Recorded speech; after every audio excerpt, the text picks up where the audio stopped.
Hey guys, welcome back to another video of Tech Avro. Hope you guys having a wonderful day.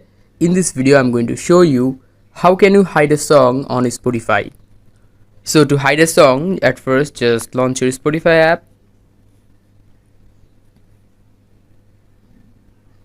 Now just select the song that you want to hide.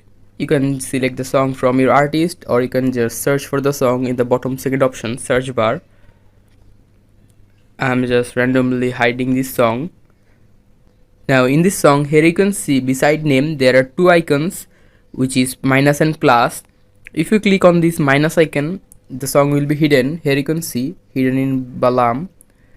That means you have just hide this song.